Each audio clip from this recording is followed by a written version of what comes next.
This hunger for becoming and this coming into existence is a move with consequences.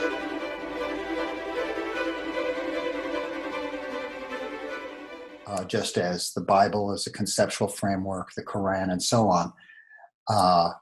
And like all great frameworks, it points significantly beyond itself.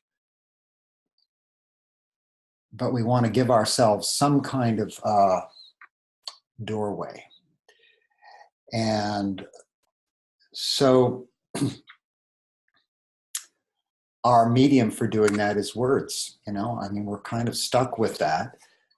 Words, very powerful, very nuanced, have this spectacular capacity that each of us has. And in fact, as you're hearing me now, even if English is not your native tongue, the chances are you're understanding pretty well what I'm saying, even though I'm speaking quickly. And even though really all that you're hearing is changing formats and envelopes and timbral qualities and so on, you're making sense of it. So it's pretty amazing that this mind-to-mind kind of transmission happens like this. But we're hoping that we can also go further, And if we, in this time together that we have, can touch even a moment of the essence of the shared human experience, the essence of our shared experience of suffering, which exactly points to the release of the binding quality that's unnecessary in this life. If we can just touch that even for a second together, then all these words would be useful in their pointing.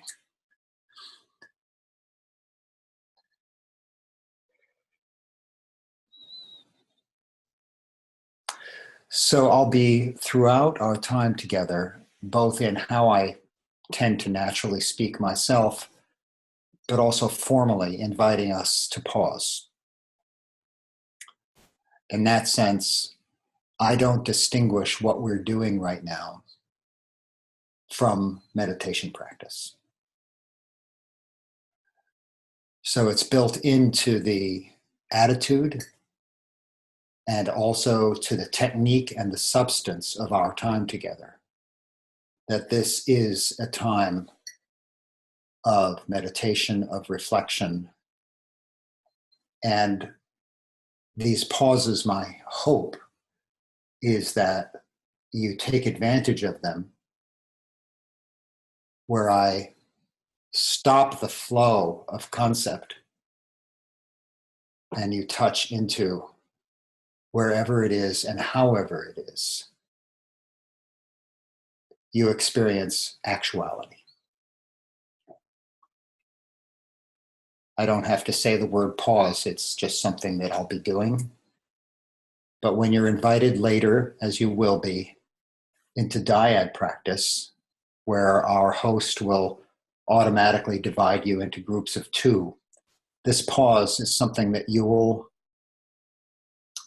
invite yourself to and your partner to continue the sense of practice. So that's the basis of how we work together in the large space like this and in the dyads. And it's with a purpose, it's not just a arbitrary method. And the purpose is intimacy with direct experience.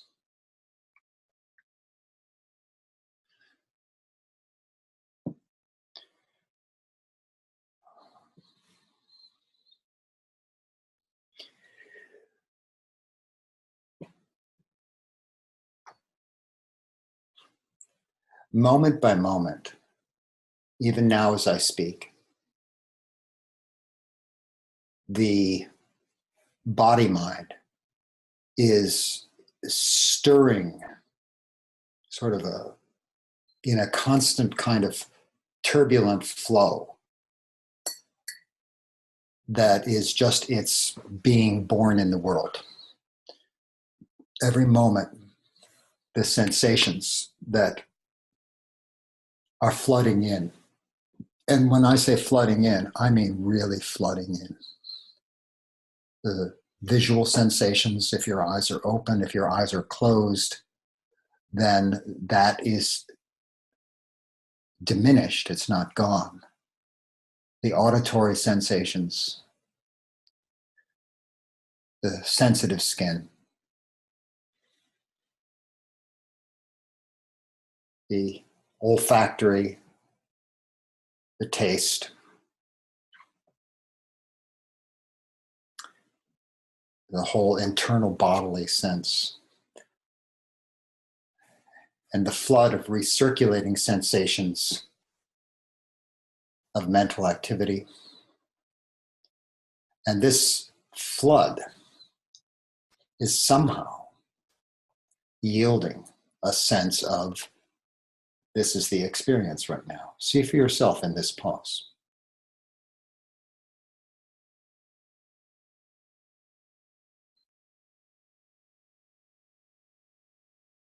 It's a kind of attuning to the emergent quality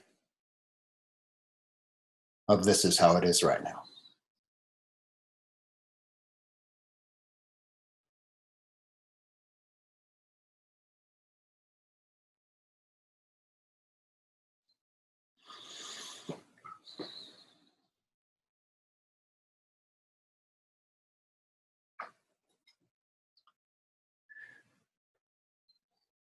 By pointing to different facets of this, we can effectively point to places that consciousness grips at and sort of tries to freeze, doesn't try to freeze, creates the experience of a temporary stability. And that experience of gripping and creating temporary stability is what we call the self. That's a strong statement, actually. I want to give us time because it's foundational to everything we're going to do. This is not a philosophical endeavor, that whether the self exists as such or whether anybody wants to argue about its necessity psychologically or its function in the world. What matters, everything is reference to, is suffering and the end of suffering. That's all I'm talking about. I'm talking about an objective reality. So we sense into this flow right now, sensory flow, internal flow, mental flow.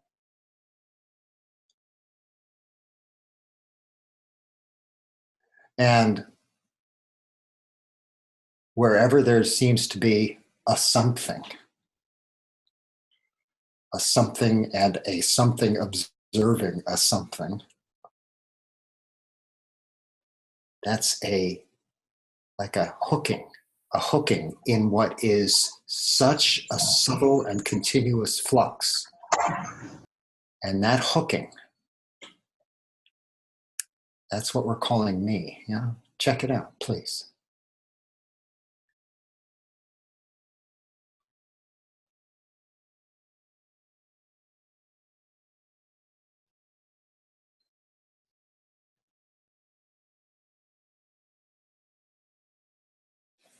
So where pain turns to suffering is where it's hooked. Where pleasure turns to suffering is where it's hooked, because then it can end.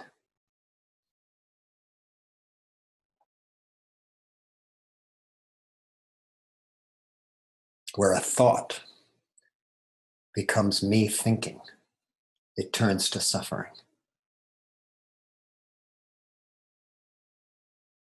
It might be very neutral suffering, might be very subtle, just the little grip of becoming.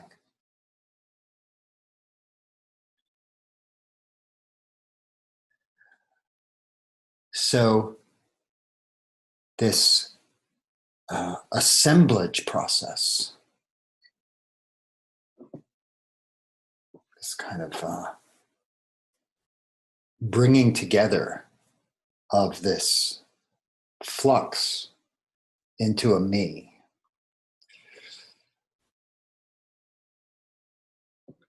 is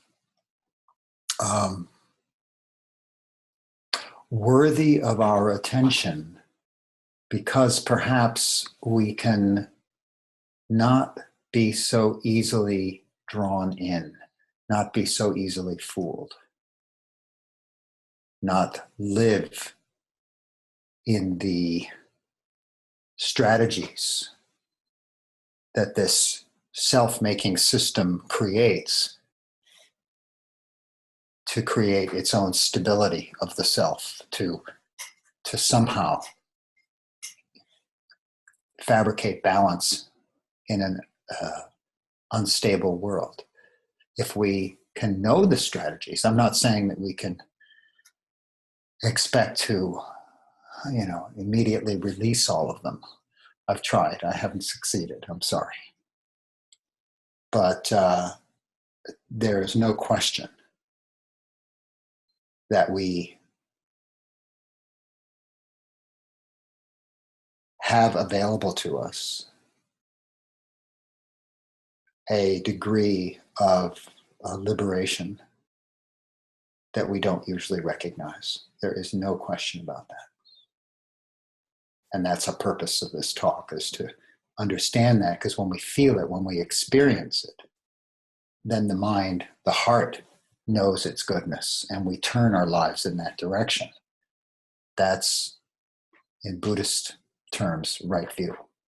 That's the dawning of understanding of the human condition, that entrapment is happening.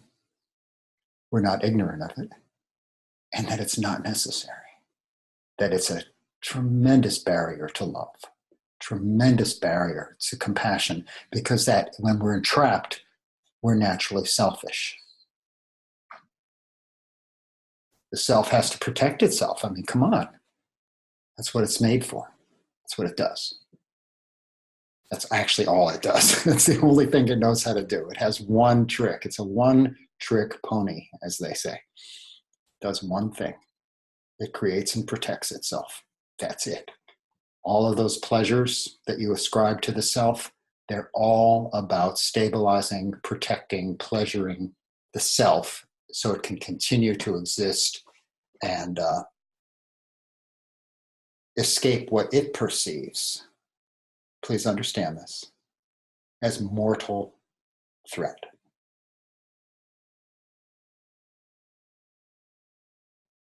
If I can't build and stabilize the me, if I can't pleasure this construct that seems to be at the center of the universe, then I will die. And that goes all the way down into the belly.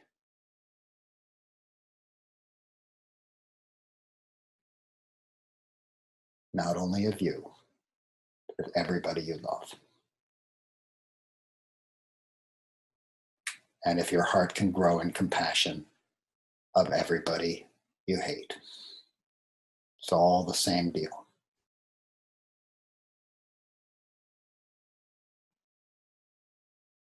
So, as part of our establishing our foundation for these talks, I'd like to provide just an example of a kind of a word that we might use. I'll be using mostly some Buddhist frameworks that I find really, really helpful.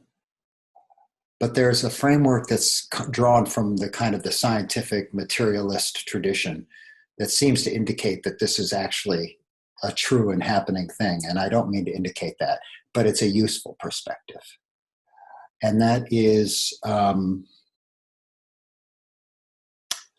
what I call the neural hormonal self. Okay. The neural hormonal self. So, neural, talking about nerves, and I mean everything from these nerves, that are so sensitive throughout the body, and the skin, the touch, and the sense of this body, and the what we like to call, and it's a very useful notion in our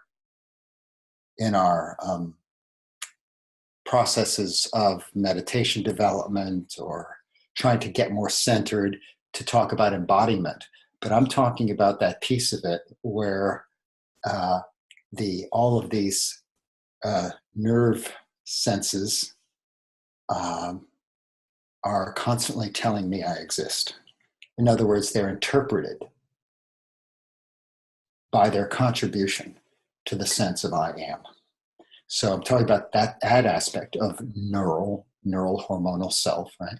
That aspect, but also the central neural, kind of the brain, and all of the neural networks, all of its, the power of that materialistic metaphor, which we then assume is true, like neural networks exist. I'm not trying to say they exist. I'm just trying to say it's a useful metaphor. I'm not saying they don't exist. I'm kind of very Buddhist in that sense. So the central neural, the whole central nervous system, and all of the neural networks that are accumulated and that have to do with memory and personality and, on and on, all of the things that we know and the way we construct the world according to what we know. And we'll get to this later with views and so on and so forth. That's all within this neural, right? So it's that whole aspect of rupa, of materiality, of form. Okay? So neural hormonal. Now, cognitive scientists, I think they kind of got stuck on the neural. And I think that the loss of the hormonal is like, hello? Now that I have personally suffered, chemical assault on my endocrine system, I can see how much of my constant sense of well-being, absence of well-being, mood, tone, everything has to do with juices. How much adrenaline, cortisol, testosterone, estrogen, oxytocin, on and on. And I'm no expert, and I'm not going to pretend to be an expert. But the point is this, that the experience of being in the world, at least we can say, has this correlate, this relationship with our juicy bodies. And it's throughout the body. All the hormones in the gut, hormones in the heart, hormones in the brain, flowing through the, through the blood throughout our bodies.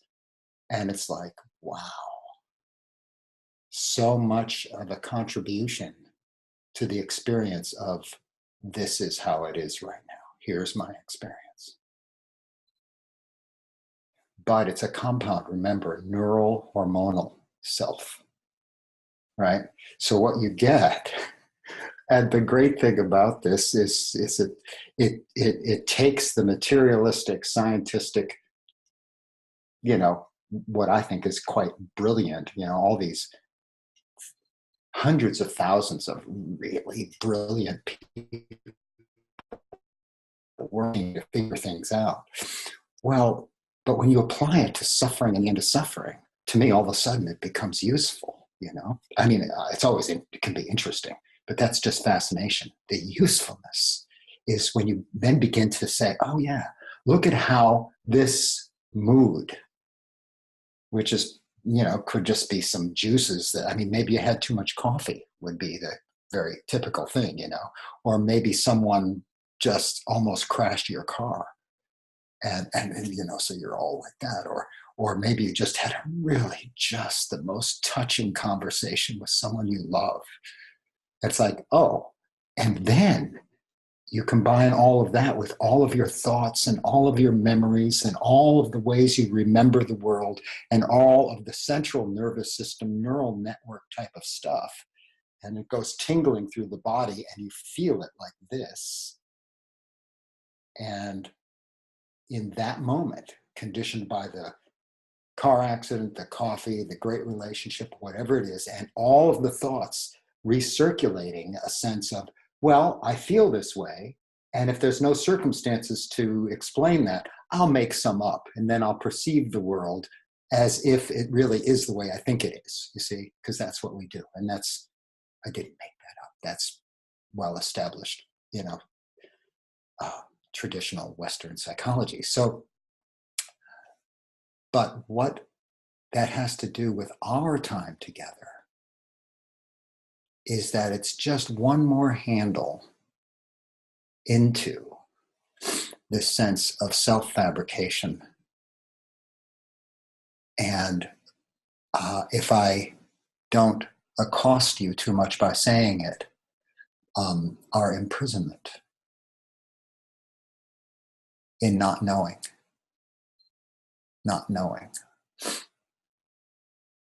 Avijja, not knowing. That's the word translated, the Pali word avijja, as ignorance. We don't know this is happening. It's all just real. It's all how it is. It's all my life. It's all me.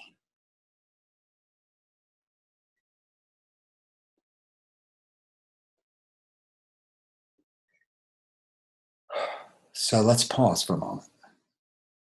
Can you feel the connection, the intimate coupling of self-fabricating and suffering?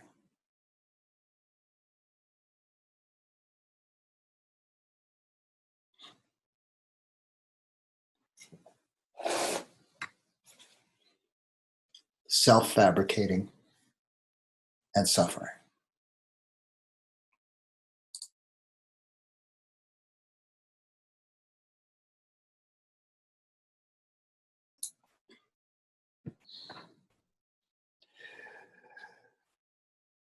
So that's just unpacking one word or one compound, you know, this neural hormonal self. It's just a tool, but it also establishes something, I think, or I hope anyway, of a perspective.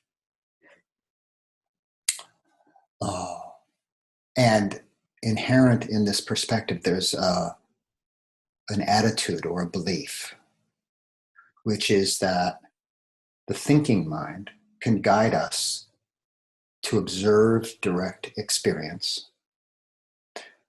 And in observing direct experience in a relaxed and detached way, a kind way, that the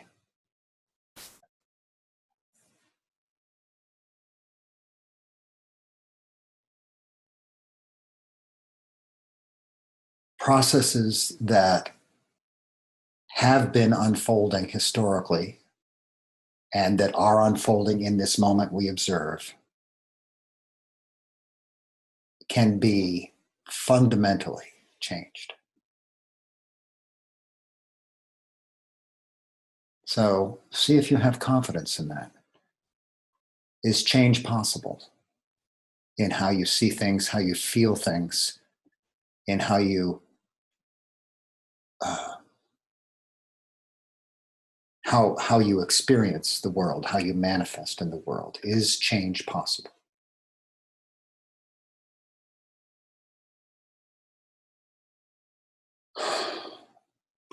We know, you know, from all of our kind of mundane experiences of learning, that when we learn something, next time we approach that thing, we behave differently according to what we've learned.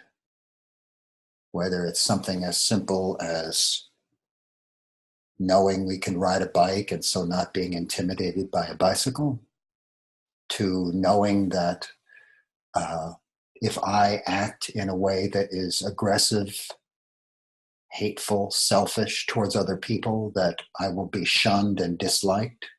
And we gradually change, perhaps, if we're attuned to it, if we're capable of it, towards kindness, towards generosity. And we find gradually that there are results and, behavior changes. These are the kinds of changes we're talking about.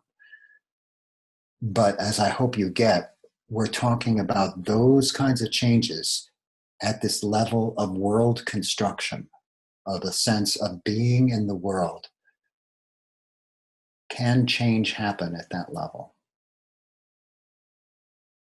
It's quite a profound question, actually, because, again, if I just revert to very direct Buddhist terms, that question ultimately could just be translated as, is freedom possible? You see what I'm saying?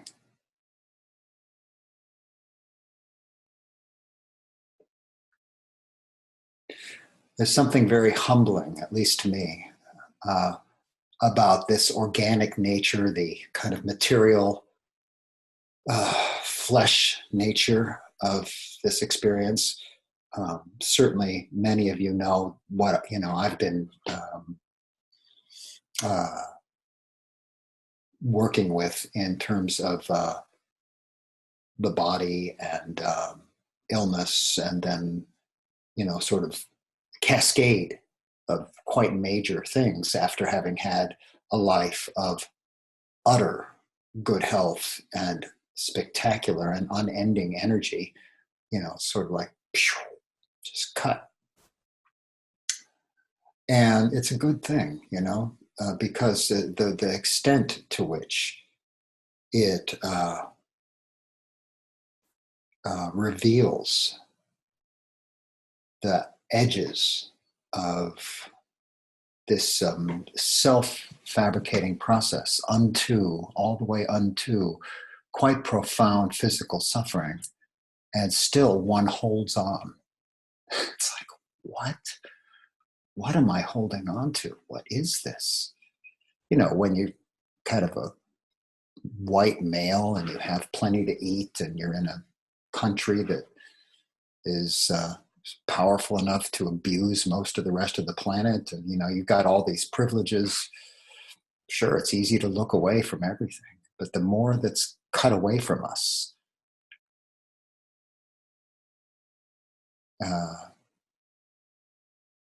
the deeper we might look. And that's true for all of us, isn't it? That the heart breaks open at the boundaries of our capacity when we hit those hard places for all of us. As there's a kind of a place where the Buddha teaches about that, saying,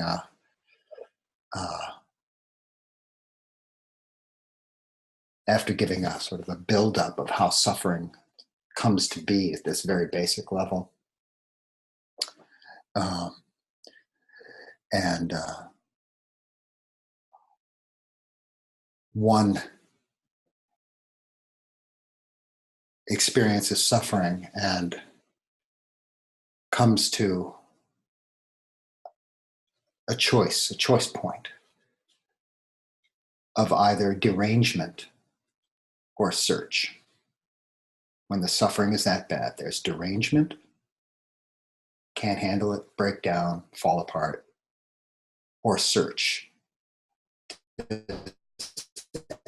And a word or two that can support me in this suffering, and the heart is open. So at this level of investigating the self, I'm inviting us to kind of the underbelly of our lives.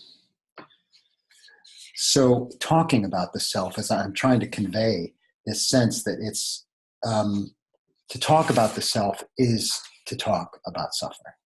You just It's not like two separate things. And lest anybody kind of fall into a notion that this is a selfish endeavor, like that thinking or worrying about or being obsessed with your own self-making and your suffering is actually about your suffering, or that is somehow limited and self-involved, like turned inward in a way that is doesn't care about others. And so let me just ask you this. When you are self-obsessed, are you or are you not more likely creating suffering for those around you? Think about it. When you're self-obsessed, are you creating more suffering for those around you?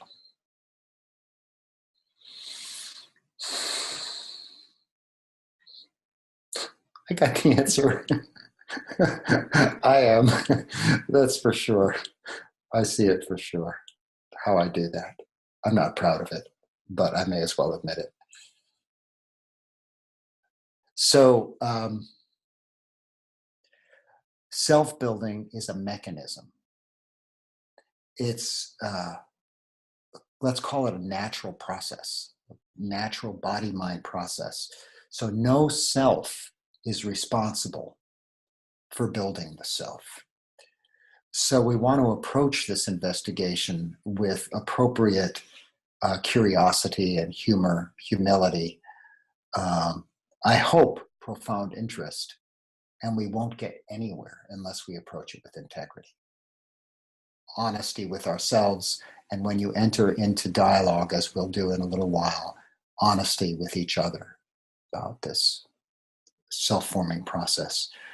So that also tells us that we don't want to approach it with judgment, with denial, with fear, dullness, with reactivity, and preconception. Our preconceptions about the nature of this very life. So we're talking about the functioning of the organism, just happening, like this whole neural hormonal self that I was talking about before. And we'll talk more as we go forward about the sort of the mental emotional processes that come in and become the proxy for self, for I am, and the sort of the domain of me and all my obsessions, all the important things I'm doing, all the views I have, and so on.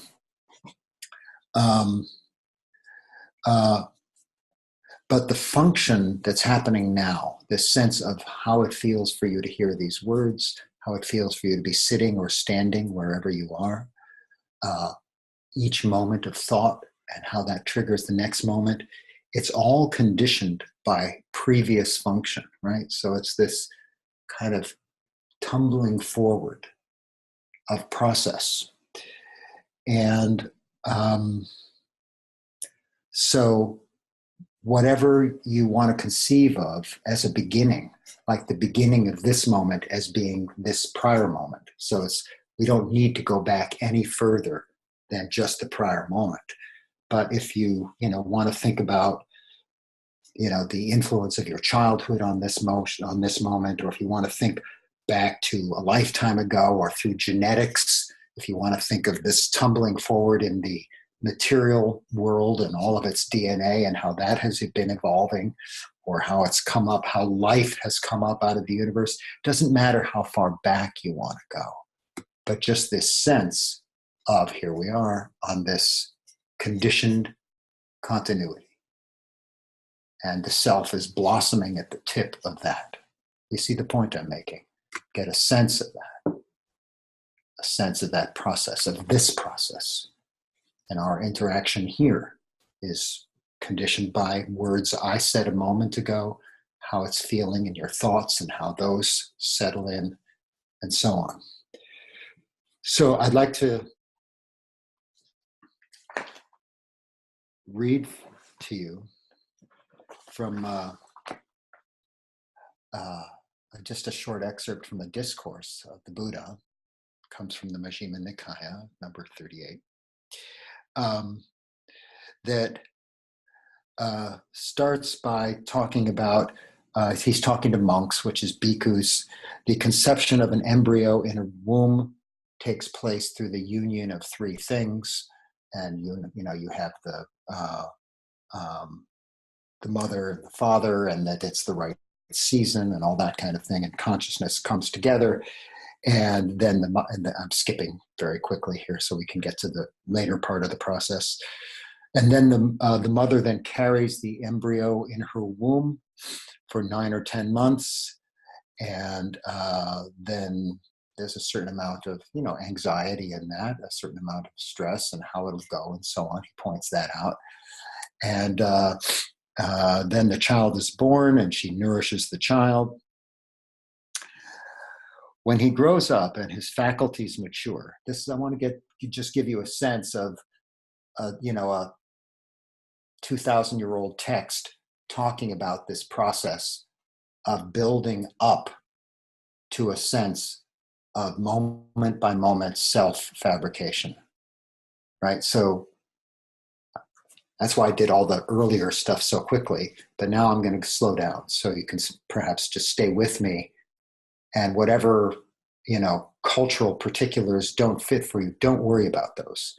Try to take in what will point to this sense of process.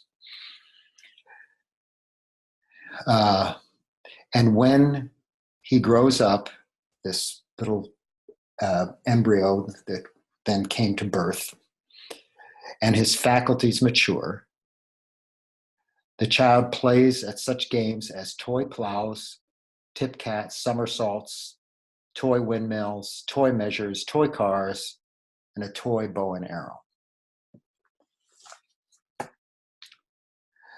When he grows up and his faculties mature still further, the youth enjoys himself, and my apologies for it always being a male here, but I want to read it to you as it's written. The youth enjoys himself or herself, provided and endowed with the 5 chords of sensual pleasure. So now we get elemental.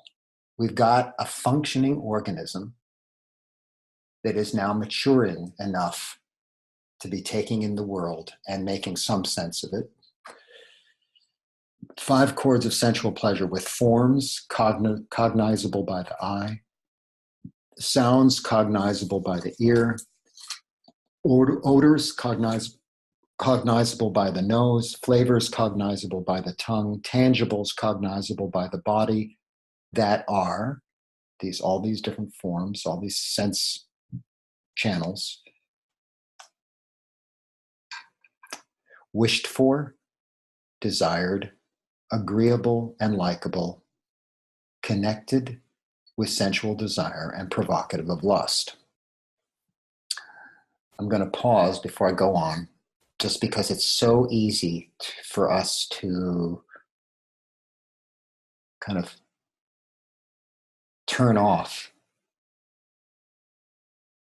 in reaction to words that we may not like, or that feel like they're somehow not fitting with our view.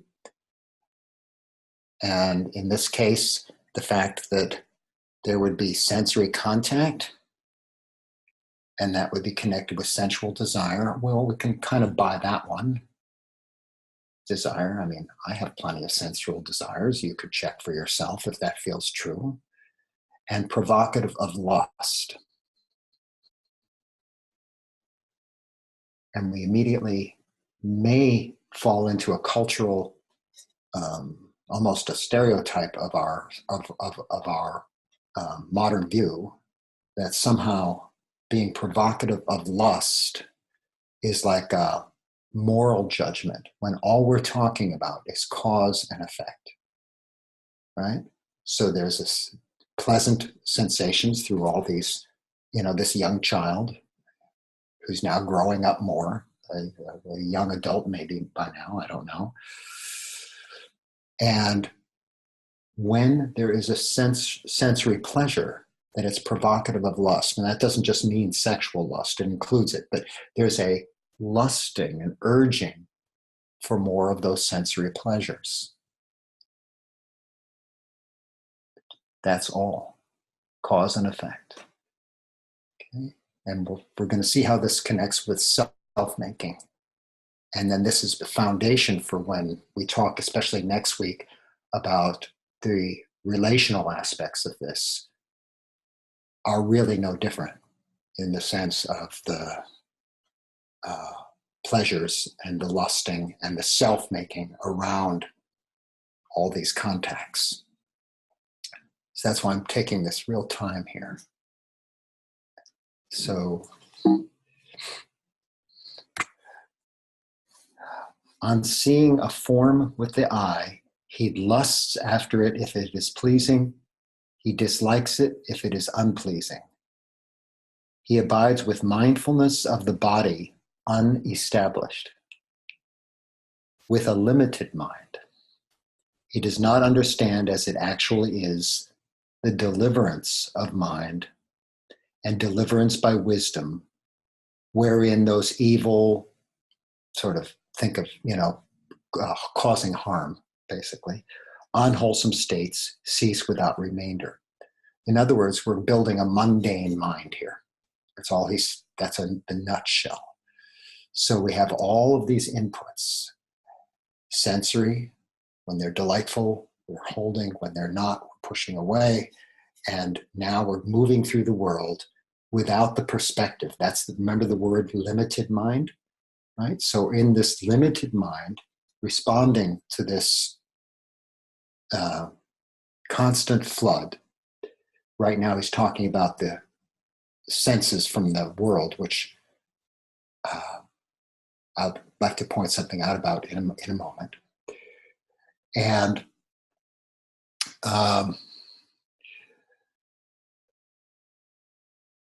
we don't have any sense. We don't have mindfulness established. We're just kids. Hey, come on, or teenagers, whatever. We're being normal, right? And we don't have any sense of deliverance. I'd like to just shift that language. We don't have any perspective. This is just life. This is how it is. Going from one sensation to the next, holding on, being pulled and pushed. That's how it is. That's what life is about. That's like, sometimes it's good, sometimes it's not good, but there's no freedom. There's no deliverance. There's no agency. There's just reaction.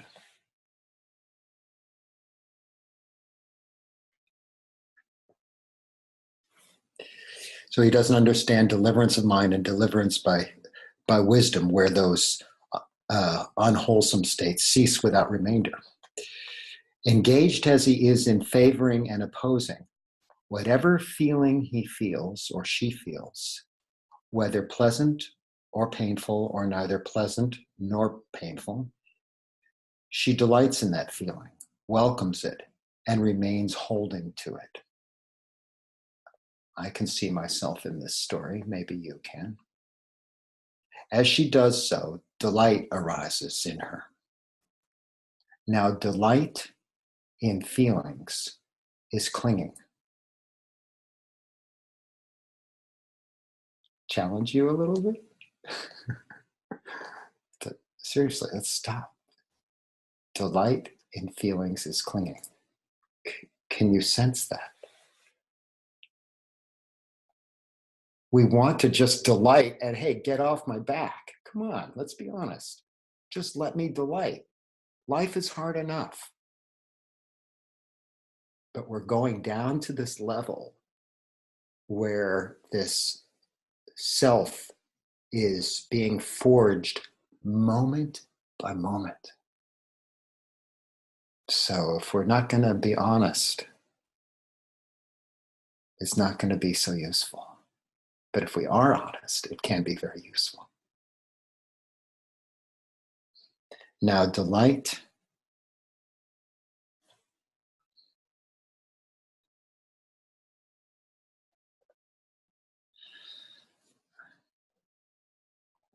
Let me pick it up exactly where it is.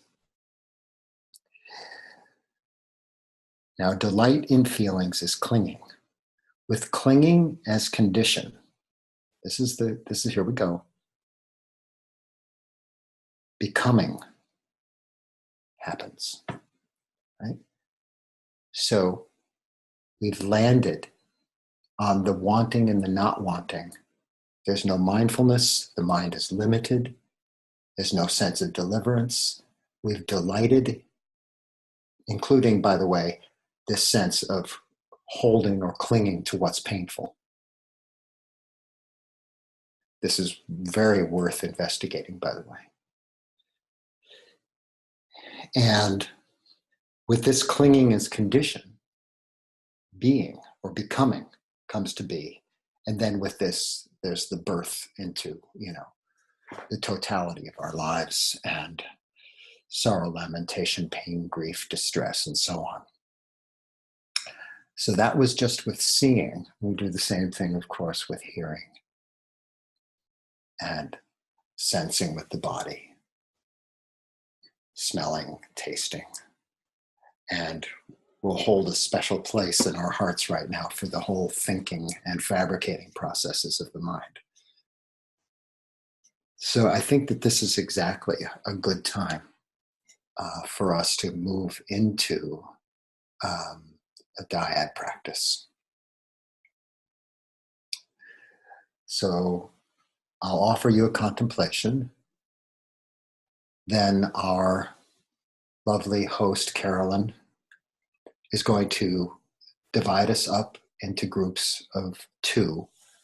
And I will leave it to those who are 2 people sitting together, or even more, I don't know, to navigate how you want to do that. If you end up with a group of 3, 1 on screen and 2 off, or the other way around, or something like that, perfectly fine. So don't worry about that, please. And the 2 aspects of practice I'd like to invite and even implore you to emphasize and keep in mind. The first we've already talked about is pausing. As you listen, really listen in a kind of with the emptiness of having let go of your own thoughts. And when you're speaking, sort of speak after you've released the easy catch. Try to find a truth that's underneath just the immediate thinking mind, okay? And the other guideline I'd like to invite is attuning to emergence. So when you pause, it's like you're listening with your whole attentive field to the contemplation that I'll offer you, being at work. Right? So really listening to experience and speaking from and of that. Okay?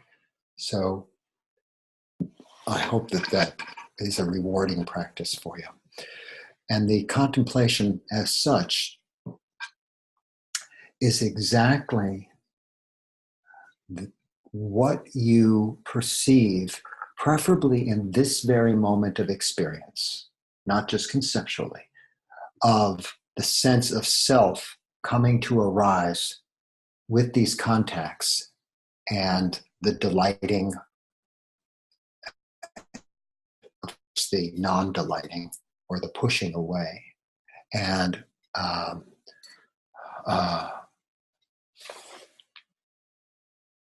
I would certainly include in that any sense of delight and non-delight that's happening in and because of the dialogue itself. So this is not a You don't have to abstract yourself from the living experience that you're having here and now. And yet at the same time, if you have a bad headache and that's what you're noticing, or, if you just took a hit of a strong euphoric drug and you're experiencing some, a cocaine rush or something, well, you could try and coherently speak of that. But the point being that that it's this moment, and to see what is when you trust and attune. There's a kind of a yielding to that flow, attuning to that flow, and that's where you're speaking from, and that's where you're listening in. Okay. Good. Okay. Thank you, Carolyn. And I'd like, let's see. Well, if I give you 20 minutes, we won't have much time afterwards. I'm going to cut that down to 15 minutes now. And I hope you dive right in. Don't waste time for this practice. No need to take turns to set up anything special. Just drop right into practice, because we've been meditating together already. Thank you, Carolyn.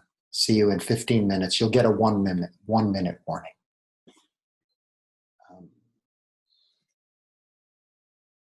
On sensation.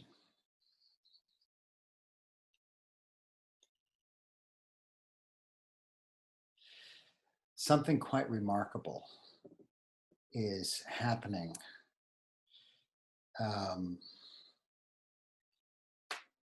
with each of our sense organs in contact with the environment. The importance of this being that this is, kind of the materials moment by moment out of which we weave the world and our sense of me in the world. Taking, for example, the eye, that when light hits the eye, there's a translation or a transduction of the energy of light and the particulars having to do with frequency, which is experienced later as color and so on, from the light as such, from the kind of the sort of the wave particle phenomena that we call light, into a electrochemical signal via the optic nerve to the brain. And the same thing is happening at the ear door, and what's being transduced is pressure changes in the air. Micro pressure changes that happen very quickly are vibrating and moving the tympanic membrane and through the cochlea. These various hairs are stimulated, and that is transduced into another form of energy,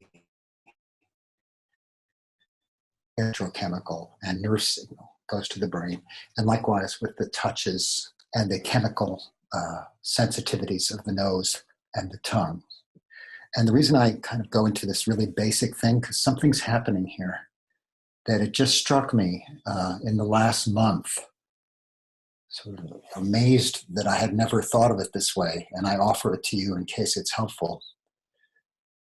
That at that process that I've just described is where the translation of, shall we say, materiality to mentality is happening. That's where the world becomes sensible and perceivable, and then formed as the perceptual processes and all of our constructions and all of our history then can manipulate it once it's in that form. And it's exactly that, in that cauldron of that process, that we're doing this delighting and wanting and aversion and all of the things that then become the playground and the birth field of the self, moment by moment, trying to hold it and manipulate it. So if that perspective is helpful to you as we even encounter each other, because in a sense, right, even my encounter with you needs to be somehow translated such that this organism can hear you and understand you. So I'd like to see if there's anything that you've observed, learned, anything that you want to speak about further. And the way to go about doing this is, if you have something to say, just unmute yourself and say it. And my hope is that that will be, that will work. I don't have anything more complex. Carolyn, if you have any other sort of Zoom magic that you think that we should be engaging in together, then you can speak up too. No, I think that's the easiest, because there is the option to raise the hand, but I think we can work it out just by unmuting, and then just don't forget to remute yourself when you're finished. Perfect. Thanks, Carolyn.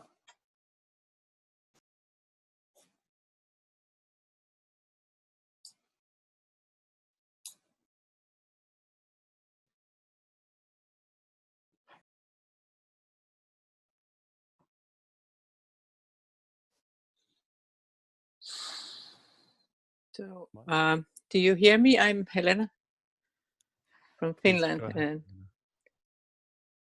and I kind of feel that this hunger of becoming also is in the concept of practice. There's so much wanting and clinging in the practice, becoming something. Yeah.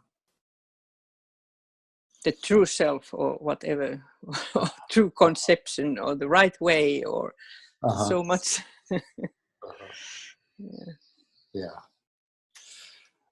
It's a really, really useful observation. Our meditation practices, our study of Dhamma, our wanting to be a good person, all can be brought under the spell of this enchantment, this trance of becoming, this trance of self. It's so subtle, it's so tricky, and humbling, isn't it? Yeah. But the fact that you're observing it, Helena, that's the magic, if you will, or that's the place where we begin to see the power of mindfulness. And what happens is, in this observing process, that delight, which is kind of a landing, here's the experience, and the kind of the landing in delight that then holds on to it and becomes clinging, becoming. Mindfulness just knows that landing, and then the delighting process that is a kind of a drinking up and wanting the next drink and wanting the next drink. Each moment is interrupted. There's just this happening right here, right? And the effectiveness of that in all of the domains of our experience is quite astonishing. To see that, that we would be delighting. And don't forget, by the way, that includes when there's the grasping and the clinging that happen when we really don't like something, like, I don't want this physical discomfort, or I don't want this disease, or I don't want to be with this person, or I don't like this experience, or even I don't like myself. all of those things is the same kind of holding, but it's not holding in pleasure. It's holding in obsession, right? That the power of mindfulness to begin to unhook that process. And a particularly humbling piece of that, though, is that the stuff that mindfulness can see is kind of just the tip of the iceberg. The thinking mindfulness, the everyday cognition, the sort of I know that I'm aware kind of mindfulness is part of a very rapidly rising and vanishing stream of the causes and conditions of the body mind. So to attune and to kind of allow and relax into the flow, that's this attuning to the emergence, attuning to the flux of experience. There's in practice, in meditation practice especially, is where we can hone it and get good at it so it can happen elsewhere in our lives. There's a kind of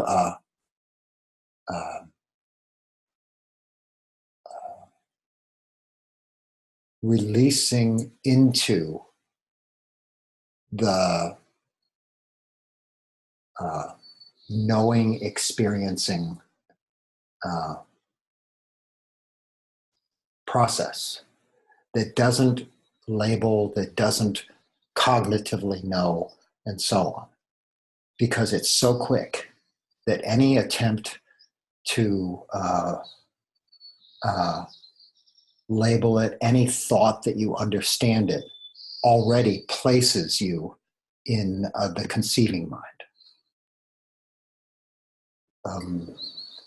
But exactly what you're saying that you see happening, it's the seeing it happening that's freeing, right? And that's the power of practicing together too, is that you may be able to help establish that quality of awareness even as this mind, let's say, fluctuates or gets caught. And there's a mutual brightening and stabilizing of mind so that the flowing of self and the releasing of the gripping can be, supported by a process basically of love, basically of compassion. Then there's a kind of a fluid quality of mind that meets the fluid quality of experience.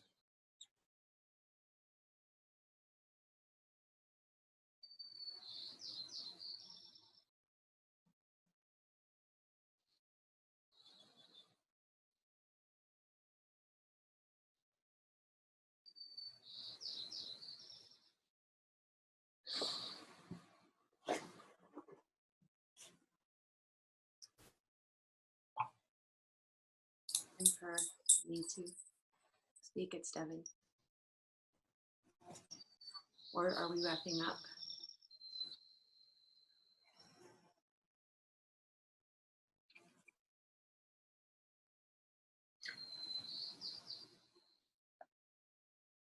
Well, I heard a voice and I couldn't understand most of what the voice said. So I need more loudness or a repeat. It's Devin, and I was questioning if there was time to speak or if we were wrapping up. Oh, no, go ahead. Let's have another question and then we'll wrap up, Devin. Thank you. I related a lot to your teachings about the neurohormonal selfing. As I shared with my partner, I'm living with a traumatic brain injury since January, and the self before and the self now, the selfing process, the process is the same. The phenomena are very different. And I'm so grateful for the Buddha Dhamma. I think the suffering would be much, much greater, and there is suffering. Right.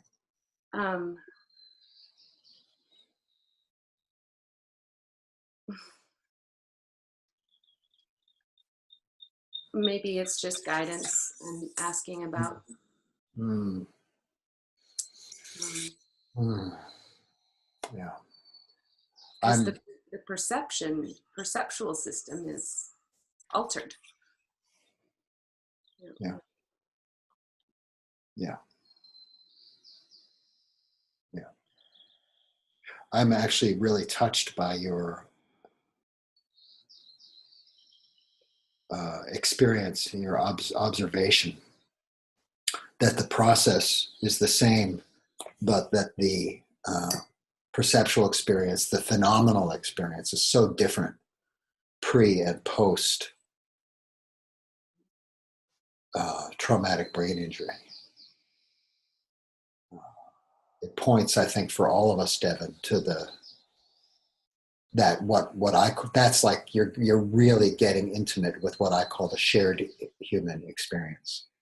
I mean, that's it, right? Where these processes are happening, and we all have our particulars. Yours, my heart kind of is breaking now in hearing this. So I'm kind of trying to function as a speaker at the same time that I'm crying inside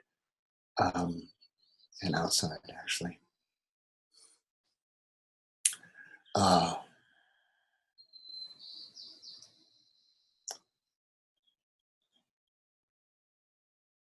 Each of us has such a varied and rich background of having been loved and unloved, traumatized or not, a background of education and not non-education, of meditation and non-meditation.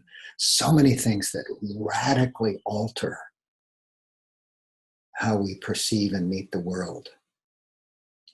And still, there's this kernel. It's like an engine of self-making, an engine of gripping the world and rejecting the world. That's the engine of suffering. And we'll talk more about that, but that's the bhava tanha, the hunger for becoming, that is just continues to drive the body mind as a whole as we gobble each moment, trying to stabilize and understand or feel good about or tolerate the world. And so you're really touching that. You're right at that, It's a strange gift from your injury. My heart is really with you. I can certainly relate to radical change of before and after. And I hope that the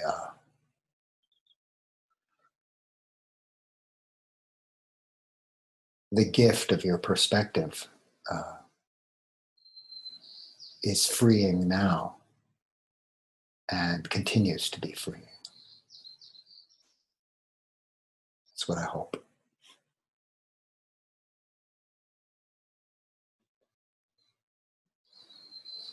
So now is the time to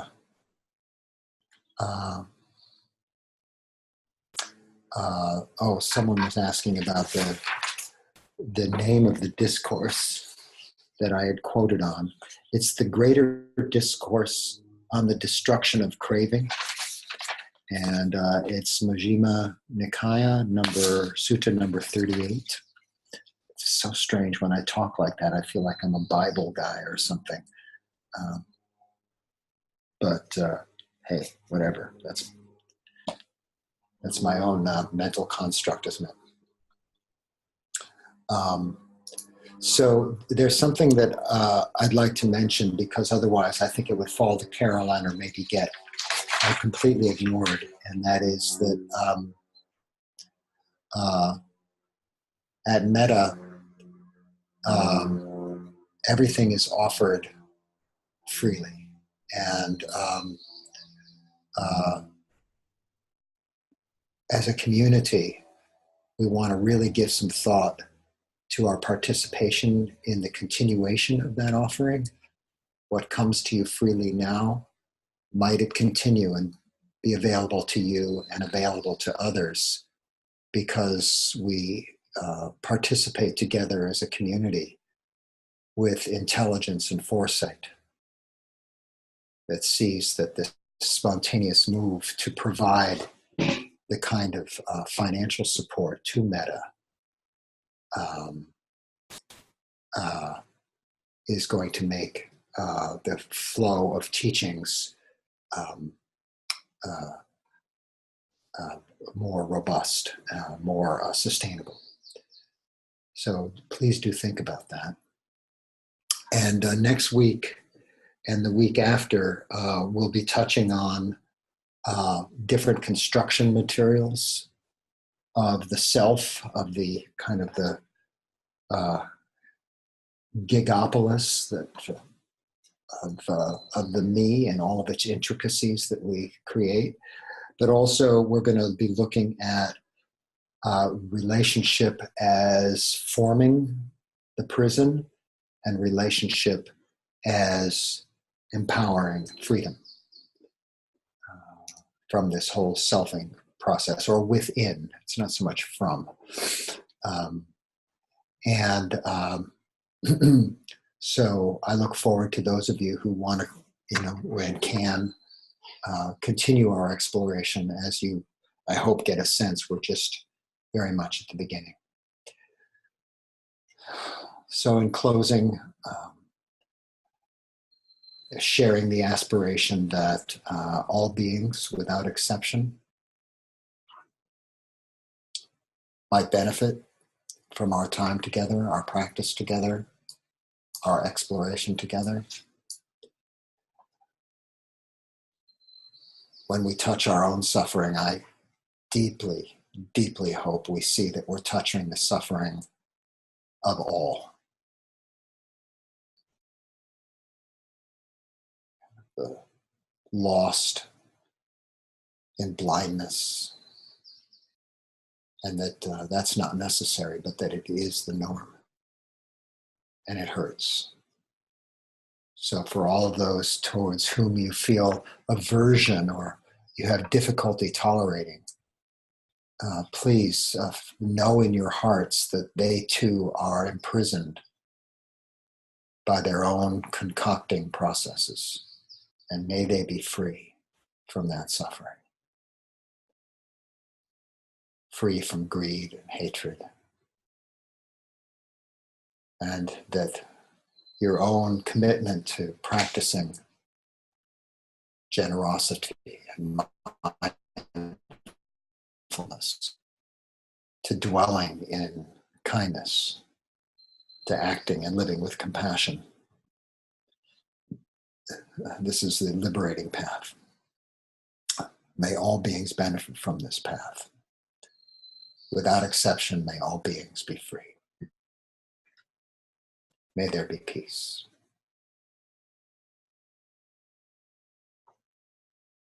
May there be peace.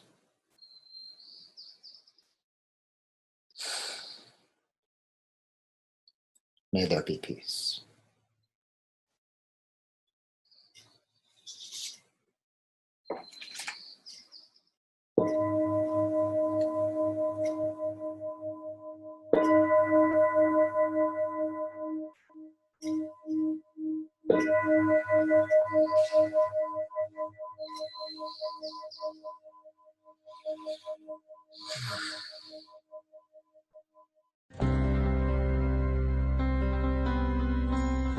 Visit meta.org to view all our online and in-person offerings.